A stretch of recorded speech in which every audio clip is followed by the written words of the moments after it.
خدا باپ کے زندہ اور جلال کلام میں سے زندگی برا کلام، رسولوں کے اعمال اس کا 7 باب 1 سے 60 آیت مبارکہ تک۔ پھر سردار کاہن نے کہا، کیا یہ باتیں اسی طرح پر ہیں؟ اس نے کہا، اے بھائیو اور بزرگوں سنو، خدائے ذوالجلال ہمارے باپ ابراہیم پر اس وقت ظاہر ہوا جب وہ ہاران میں بسنے سے بیشتر میسوپوتامیہ میں تھا، اور اس سے کہا کہ اپنے ملک اور اپنے کنبے سے نکل کر اس ملک میں چلا جا جسے میں تجھے دکھاؤں گا۔ اس پر وہ قدسیوں کے ملک سے نکل کر ہاران میں جا بسا، اور وہاں سے اس کے باپ کے مرنے کے بعد خدا نے اس کو اس ملک میں لا کر بسا دیا جس میں تم اب بستے ہو، اور اس کو کچھ میراث بلکہ قدم رکھنے کی بھی اس میں جگہ نہ دی، مگر وعدہ کیا کہ میں یہ زمین تیرے اور تیرے بعد تیری نسل کے قبضے میں کر دوں گا۔ حالانکہ اس کے اولاد نہ تھی، اور خدا نے یہ فرمایا کہ تیری نسل غیر ملک میں پردیسی ہوگی، وہ ان کو غلامی میں رکھیں گے اور 400 برس تک ان سے بدسلوکی کریں گے۔ پھر خدا نے کہا کہ جس قوم کی وہ غلامی میں رہیں گے اس کو میں سزا دوں گا، اور اس کے بعد وہ نکل کر اسی جگہ میری عبادت کریں گے۔ اور اس نے اس سے ختنہ کا عہد باندھا، اور اس حالت میں ابراہیم سے اسحاق پیدا ہوا، اور 8ویں دن اس کا ختنہ کیا گیا، اور اسحاق سے یعقوب، اور یعقوب سے 12 قبیلوں کے بزرگ پیدا ہوئے۔ اور بزرگوں میں حسد میں آ کر یوسف کو بیچا کہ مصر میں پہنچ جائے، مگر خدا اس کے ساتھ تھا، اور اس کی سب مصیبتوں سے اس نے اس کو چھڑایا، اور مصر کے بادشاہ فرعون کے نزدیک اس کو مقبولیت اور حکمت بخشی، اور اس نے اسے مصر اور اپنے سارے گھر کا سردار کر دیا۔ پھر مصر کے سارے ملک اور کنعان میں کال پڑا، اور بڑی مصیبت آئی، اور ہمارے باپ دادا کو کھانا نہ ملتا تھا۔ لیکن یعقوب نے یہ سن کر کہ مصر میں اناج ہے، ہمارے باپ دادا کو پہلی بار بھیجا، اور دوسری بار یوسف اپنے بھائیوں پر ظاہر ہو گیا، اور یوسف کی قومیت فرعون کو معلوم ہو گئی۔ پھر یوسف نے اپنے باپ یعقوب اور سارے کنبے کو جو 75 جانیں تھی بلا بھیجا، اور یعقوب مصر میں گیا، وہاں وہ اور ہمارے باپ دادا مر گئے، اور وہ شہر سکھم میں پہنچائے گئے، اور اس مقبرے میں دفن کیے گئے جس کو ابراہیم نے سکھم میں روپیہ دے کر بنی حمار سے مول لیا تھا۔ لیکن جب اس وعدہ کی میعاد پوری ہونے کو تھی جو خدا نے ابراہیم سے فرمایا تھا، تو مصر میں وہ امت بڑھ گئی، اور ان کا شمار زیادہ ہوتا گیا۔ اس وقت تک دوسرا بادشاہ مصر پر حکمران ہوا جو یوسف کو نہ جانتا تھا۔ اس نے ہماری قوم سے چالاکی کر کے ہمارے باپ دادا کے ساتھ یہاں تک بدسلوکی کی کہ انہیں اپنے بچے پھینکنے پڑے تاکہ زندہ رہیں۔ اسی موقع پر موسیٰ پیدا ہوا جو نہایت خوبصورت تھا۔ وہ 3 مہینے تک اپنے باپ کے گھر میں پالا گیا، مگر جب پھینک دیا گیا تو فرعون کی بیٹی نے اسے اٹھا لیا اور اپنا بیٹا کر کے پالا۔ اور موسیٰ نے مصریوں کے تمام علوم کی تعلیم پائی، اور وہ کلام اور کام میں قوت والا تھا۔ اور جب وہ قریباً 40 برس کا ہوا تو اس کے جی میں آیا کہ میں اپنے بھائیوں بنی اسرائیل کا حال دیکھوں۔ چنانچہ ان میں سے ایک کو ظلم اٹھاتے دیکھ کر اس کی حمایت کی، اور مصری کو مار کر مظلوم کا بدلہ لیا۔ اس نے تو خیال کیا کہ میرے بھائی سمجھ لیں گے کہ خدا میرے ہاتھوں انہیں چھٹکارا دے گا، مگر وہ نہ سمجھے۔ پھر دوسرے دن وہ ان میں سے 2 لڑتے ہوئے کے پاس آ نکلا، اور یہ کہہ کر انہیں صلح کرنے کی ترغیب دی کہ اے جوانوں، تم تو بھائی بھائی ہو، کیوں ایک دوسرے پر ظلم کرتے ہو؟ لیکن جو اپنے پڑوسی پر ظلم کر رہا تھا اس نے یہ کہہ کر اسے ہٹا دیا کہ تجھے کس نے ہم پر حاکم اور قاضی مقرر کیا؟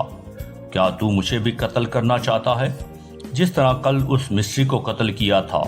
موسیٰ یہ بات سن کر بھاگ گیا، اور مدیان کے ملک میں پردیسی رہا، اور وہاں اس کے 2 بیٹے پیدا ہوئے۔ اور جب پورے 40 برس ہو گئے تو کوہ سینا کے بیابان میں جلتی ہوئی چاڑی کے شعلہ میں اس کو ایک فرشتہ دکھائی دیا۔ جب موسیٰ نے اس پر نظر کی تو اس نظارے سے تعجب کیا، اور جب دیکھنے کو نزدیک گیا تو خداوند کی آواز آئی کہ میں تیرے باپ دادا کا خدا یعنی ابراہیم اور اسحاق اور یعقوب کا خدا ہوں۔ تب تو موسیٰ کام گیا اور اس کو دیکھنے کی جرت نہ رہی۔ خداوند نے اس سے کہا کہ اپنے پاؤں سے جوتی اتار لے، کیونکہ جس جگہ تو کھڑا ہے وہ پاک ہے۔ میں نے واقعی اپنی اس امت کی مصیبت دیکھی جو مصر میں ہے، اور ان کا آہ و نالہ سنا، بس انہیں چھڑانے اترا ہوں۔ اب آ، میں تجھے مصر میں بھیجوں گا۔ جس موسیٰ کا تو انہوں نے یہ کہہ کر انکار کیا تھا کہ تجھے کس نے حاکم اور قاضی مقرر کیا، اسی کو خدا نے حاکم اور چھڑانے والا ٹھہرا کر اس فرشتہ کے ذریعے سے بھیجا جو اسے جھاڑی میں نظر آیا تھا۔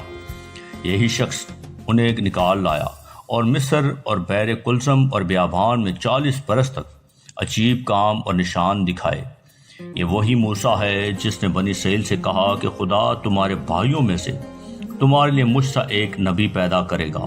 یہ وہی ہے جو بیابان کی کلیسیا میں اس فرشتہ کے ساتھ جو کوہ سینا پر اس سے ہم کلام ہوا اور ہمارے باپ دادا کے ساتھ تھا، اسی کو زندہ کلام ملا کہ ہم تک پہنچا دے، مگر ہمارے باپ دادا نے اس کے فرما بردار ہونا نہ چاہا، بلکہ اس کو ہٹا دیا، اور ان کے دل مصر کی طرف مائل ہوئے، اور انہوں نے ہارون سے کہا کہ ہمارے لیے ایسا معبود بنا جو ہمارے آگے آگے چلے، کیونکہ یہ موسیٰ جو ہمیں ملک مصر سے نکال لایا، ہم نہیں جانتے کہ وہ کیا ہوا۔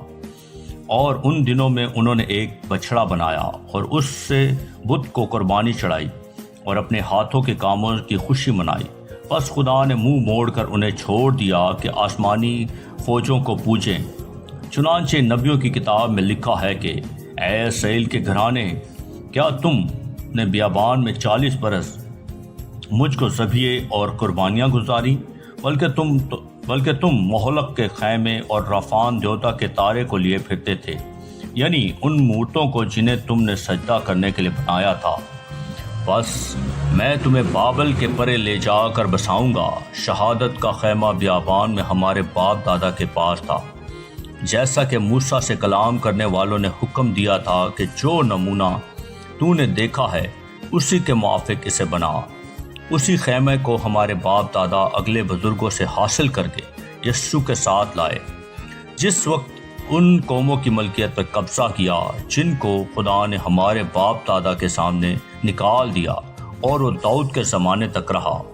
اس پر خدا کی طرف سے فضل ہوا، اور اس نے درخواست کی کہ میں یعقوب کے خدا کے واسطے مسکن تیار کروں، مگر سلیمان نے اس کے لیے گھر بنایا، لیکن بھاری تالا ہاتھ کے بنائے ہوئے گھروں میں نہیں رہتا۔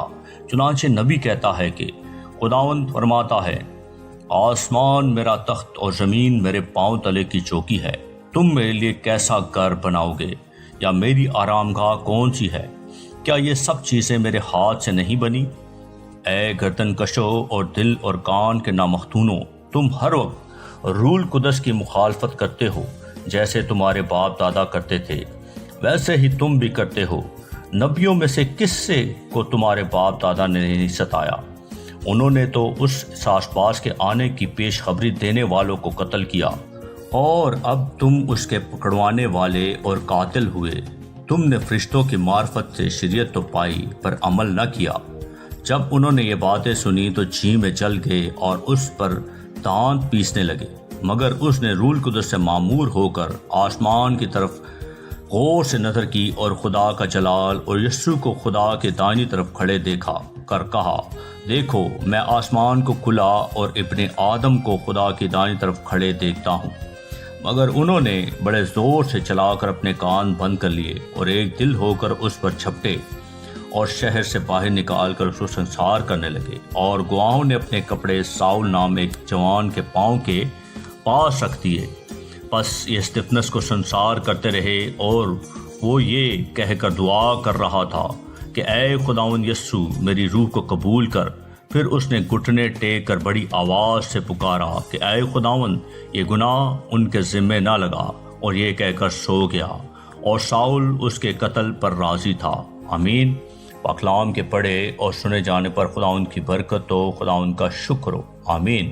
اس زندہ اور جلالی کلام کو زیادہ سے زیادہ شیئر کریں تاکہ لوگ سن کر برکت پائیں۔ آمین۔